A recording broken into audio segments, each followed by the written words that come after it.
Welcome friends, स्वागत है आप सभी का आपके अपने चैनल में दोस्तों। और आज मैं आप लोगों को लाया हूँ एक बहुत ही खूबसूरत कहानी। इस कहानी को सुनकर आपको भी मज़ा आएगा दोस्तों। तो चलिए वीडियो को शुरू करते हैं और देखते हैं कि आखिर क्या है इस कहानी में। दोस्तों, एक राज्य था जिसमें एक राजा की बेटी थी और बेटी जो थी भगवान में ही ध्यान रखती थी हमेशा। मतलब कि उसको राजपाट से, कामकाज से या फिर और भी दुनियावी चीज़ों से कोई भी मतलब नहीं था। अब राजा जो था, राजा इस चीज़ से बहुत ही ज़्यादा चिंतित रहा करता था। राजा चाहता था कि उसकी बेटी की भी शादी हो, उसकी बेटी राजपाट संभाले या दूसरे किसी राजा से शादी कर कर उसका घर संभाले। लेकिन बेटी इन सब चीज़ों में बिल्कुल भी इंटरेस्टेड नहीं थी। बेटी का मानना था कि जो भी है सिर्फ भगवान है और उनके अलावा कोई कुछ भी नहीं है। बस मुझे किसी तरह से भगवान मिल जाए या कोई रास्ता मिल जाए जिससे मैं भगवान के दर्शन कर सकूं। अब राजा को ये चीज़ पता थी। अब यहाँ तक तो सब कुछ सही चल रहा था, लेकिन एक दिन उस राज्य में एक चोर आता है। चोर जगह जगह घूम रहा था, रात का समय था। तो उसे जो राजा की बेटी का महल में कमरा था, उस कमरे से ज़ोर ज़ोर से भगवान के कीर्तन की आवाज़ आती है और उसकी लड़की की आवाज़ सुनाई देती है, राजा की बेटी की।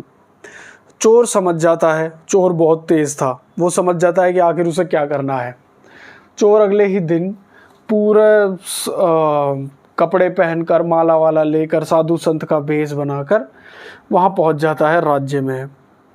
और जानबूझकर जिस तरफ उसकी बेटी का कमरा था महल में, उसी साइड ज़ोर ज़ोर से नारे लगाता है भगवान के नाम के, और कहता है कि अगर भगवान को पाना है, मुक्ति पानी है, तो मुझसे शिक्षा लो। अब ये चीज़ जैसे ही बेटी को पता चलती है तो बेटी वहाँ पहुँच जाती है पूछने के लिए कि, और चरणों में गिर जाती है, पैर छूती है, कहती है स्वामी जी आप मुझे बताइए कि मैं कैसे बन सकती हूँ। तो वो कहते हैं कि तुम्हें मैं अपना शिष्य बनाऊंगा, मैं गुरु हूँ और मैं तुम्हें भगवान के दर्शन कराऊंगा, मैं तुम्हें भगवान से मिलाऊंगा। तो वो कहते कि अच्छा ठीक है गुरुजी, बताइए क्या करना पड़ेगा मुझे उसके लिए। तो वो कहते कि पहले तुम्हें सांसारिक मोह माया को छोड़ना होगा। उसके लिए तुम्हें जितने तुमने गहने ये सब पहने हुए ये सब उतार दो, जो भी तुम्हारे पास अनमोल जो वस्तुएँ हैं वो सब ले आओ। अब राजा की बेटी जो थी वो भक्ति में लीन थी, उसको कुछ नहीं पता था। वो उसके कहने पर सब कुछ करती है, जाकर गहने, हीरे जवाहरात सब कुछ ले आती है, महंगे महंगे वस्त्र। और राजा उसे लेकर जंगल में चला जाता है। चोर जो था उसे लेकर जंगल में चला जाता है।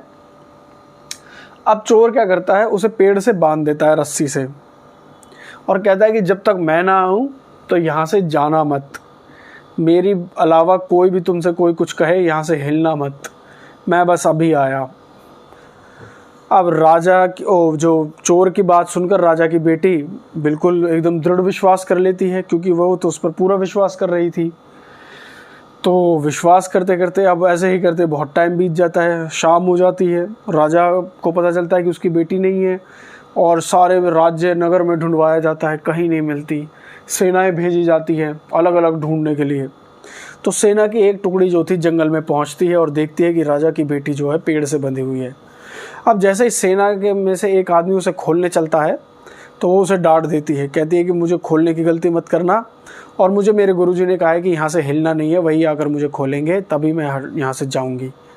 अब ये बात सेना का वो सदस्य जाकर सेनापति को बताता है। अब जैसे सेनापति को पता चलती है तो सेनापति आता है, कहता है कि आपको किसने कहा था, ऐसा कुछ नहीं है, आप घर चलिए, राजा परेशान हो रहे हैं। वो मना कर देती है, कहती है नहीं मैं बिल्कुल नहीं जाऊँगी। फिर राजा वहाँ आता है अपनी बेटी को समझाने के लिए, लेकिन वो फिर भी नहीं समझती। वो कहती है कि नहीं, मेरे गुरुजी ने मुझसे कहा है कि जब तक मैं ना आऊँ तब तक यहाँ से हिलना मत।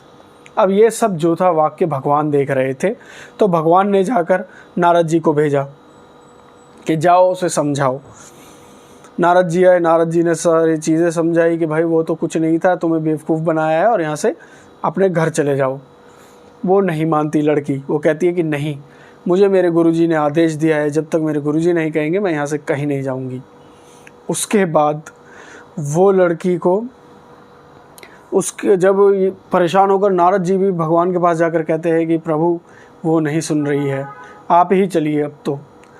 तब स्वयं भगवान वहाँ पर आते हैं, कहते हैं कि तुम मेरे दर्शन करना चाहते थे, मैं आ गया।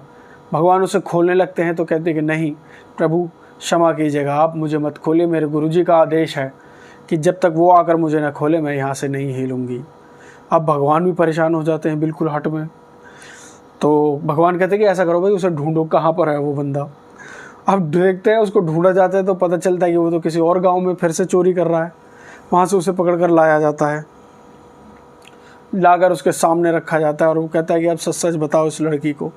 चोर रोकर कहता है कि बेटा मैंने तो तुमसे झूठ बोला था, मैं कोई संतवंत नहीं हूँ, मैं तो एक चोर हूँ, मैंने तो तुम्हें बस ऐसे ही कहा था, तुमने मेरी बात पर भरोसा कर लिया। तब लड़की बहुत सुंदर बात कहती है, गुरु गोविंद दोऊ खड़े काके लागू पाए, बलहारी गुरु आपके जो गोविंद दियो मिलाए। मतलब कि गुरु और गोविंद यानी भगवान श्री कृष्ण विष्णु जी खड़े हैं सामने।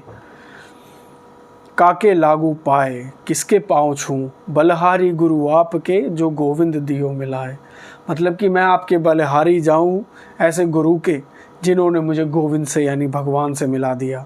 आखिर आप ही के कारण मुझे भगवान से मिलने को मिला। और सभी के आंखों में आंसू आ जाते हैं उसका दृढ़ निश्चय, दृढ़ विश्वास देखकर भगवान पर और अपने गुरु पर। चाहे वो झूठा था लेकिन उस लड़की का विश्वास उस पर और भगवान पर सच्चा था। इस वजह से स्वयं भगवान को भी आना पड़ा दोस्तों। तो ये वीडियो थी दोस्तों, ये कहानी थी। अगर अच्छी लगी तो उसको लाइक कीजिएगा, चैनल को सब्सक्राइब कीजिएगा और वीडियो को ज़्यादा से ज़्यादा लोगों के साथ शेयर कीजिएगा दोस्तों। जय हिंद।